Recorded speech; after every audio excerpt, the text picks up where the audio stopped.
सावित्री देवी 75 साल की हो गई हैं। सावित्री देवी के 3 पुत्र हैं। सावित्री जी के पति का देहांत तब हो गया जब वो 55 वर्ष के थे। सावित्री जी एक छोटे से पुराने घर में रहती हैं, जिसको उनके पति ने ही बनवाया था। तीनों बेटे उनके साथ तो नहीं रहते, लेकिन ऐसा एक भी दिन नहीं रहता जब वो उनसे मिलने या उनकी सेवा करने नहीं आते हों।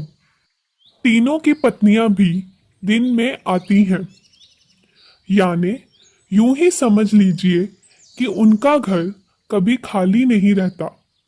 कोई ना कोई वहां उनकी सेवा चाकरी में लगा ही रहता है। 3 बेटों ने अलग अलग अपना घर बना रखा है। सबकी अपनी पर्सनल लाइफ भी है और परेशानियां भी हैं। तीनों बेटों ने कई बार जिद भी की कि माँ उनके साथ जाकर वहां रहे, लेकिन उन्होंने कहा कि वो यहीं रहेगी। उसी घर में उन्हें और कहीं चैन नहीं आता है। आप ऐसा बिल्कुल मत सोचिए कि यह तीनों बेटे लायक बेटे हैं, इसलिए यह अपनी माँ की सेवा में लगे रहते हैं।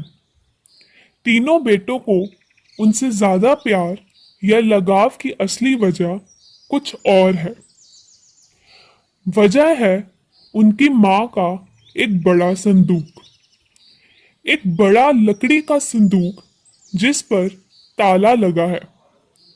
यह संदूक इनके जीवन में बहुत अहम भूमिका रखता है।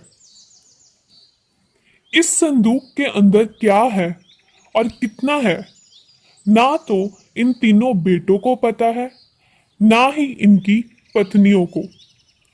बस जब से पिताजी गए हैं, माता जी को इस संदूक की रक्षा करते देखा है। इसलिए इन सभी ने अपने अपने अनुमान लगा रखे हैं। ना ही अनुमान, बल्कि इन्होंने तो एक आस लगा रखी है कि इस संदूक के खुलते ही यह क्या क्या करने वाले हैं। सावित्री जी उस संदूक को छोड़कर कभी नहीं जाती। कभी जाती भी तो अपने कमरे में बड़ा ताला लगाकर ही बाहर निकलती।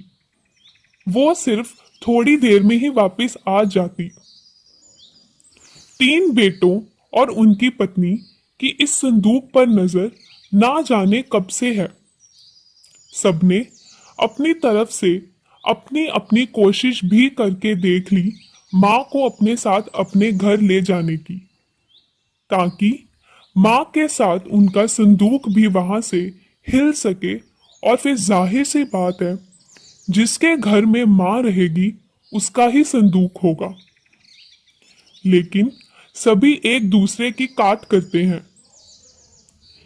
इसकी कृपा है कि माँ के आगे पीछे माजी माजी करते ना सिर्फ बेटे बल्कि बहुएं भी चक्कर लगाती रहती हैं।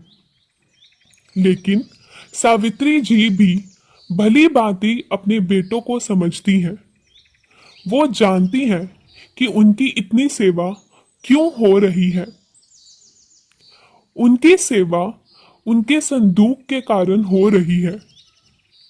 उन्हें पता है, जिस दिन यह संदूक इनके हाथ आया, उस दिन उनका मूल्य कुछ भी ना रह जाएगा। तीनों भाइयों और उनकी पत्नियों में यही बातें हैं। बात है कि माँ के पास ना सिर्फ उनका सोना है, बल्कि उनकी सास का सोना भी इसी संदूक में है। माँ इसलिए इस संदूक को इतनी हिफाजत से रखती हैं। सभी अपनी अपनी कहानियां बनाकर बैठे हैं। किसी का दावा है कि उन्होंने संदूक को एक बार उठाकर देखा है, वो बहुत भारी है। माँ के कमरे में इन बहुओं ने कई बार सफाई के बहाने संदूक के पास जाने की कोशिश की, लेकिन माँ जी ने उन्हें बार बार टोका और कहा कि इस संदूक से अभी दूर रहो। समय आने पर इस संदूक में क्या है तुम्हें अपने आप ही पता चल जाएगा। आखिर माँ की बात कौन टालता, और वो भी अभी तो कोई भी नहीं। बस उस समय के इंतजार में यह सब माँ का अच्छा बेटा और अच्छी बहू बनने की कोशिश कर रहे हैं। रात में कोई ना कोई माँ के घर में जरूर रुकता, लेकिन माँ जी उसे अपने कमरे में सोने नहीं देती थी। इस तरह सावित्री जी ने इस संदूक के सहारे 20 साल निकाल दिए। एक दिन माँ जी की तबीयत बहुत खराब हो गई।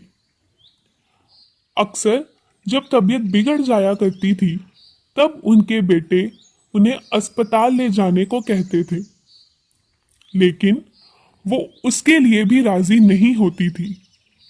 वो कहती थी कि डॉक्टर को यहीं बुलवा लो। उनके बेटे ऐसा ही करते थे। इस बार जब उनकी तबीयत खराब हुई तो डॉक्टर ने कहा कि उन्हें अस्पताल में एडमिट करना ही होगा, वरना उनकी हालत खराब हो सकती है। और फिर उम्र भी बढ़ती जा रही है। आखिर कब तक यह शरीर साथ देगा। डॉक्टर के यह जवाब देने पर तीनों भाइयों को दुख से ज्यादा उत्साह दिखाई दिया। उनकी पत्नियों की आंखों की चमक साफ दिखाई दे रही थी। सावित्री ने कमरे के बाहर खुशफुस करते सुना। तीनों इस बात पर चर्चा कर रहे थे कि मां के जाने के बाद संदूक में जो भी है वो आपस में बांटा जाएगा, सबको बराबर बराबर मिलेगा। सावित्री जी ने जब यह सुना तो उनको अंदाजा लग गया कि अब समय हो गया है इन सबको यह बताने का कि आखिर इस संदूक में क्या है।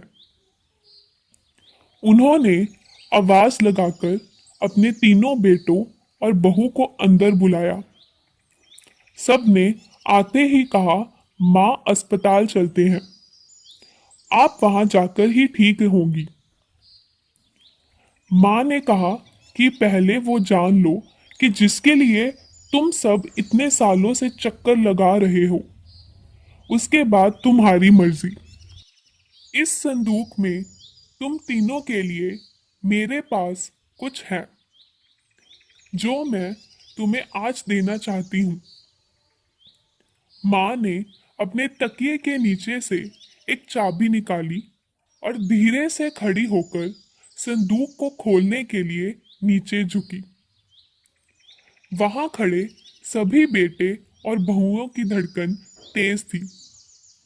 आज उनके बरसों का इंतजार खत्म हो रहा था। मां ने संदूक खोला। संदूक में 3 अलग अलग कपड़ों में लपेट कर कुछ रखा हुआ था।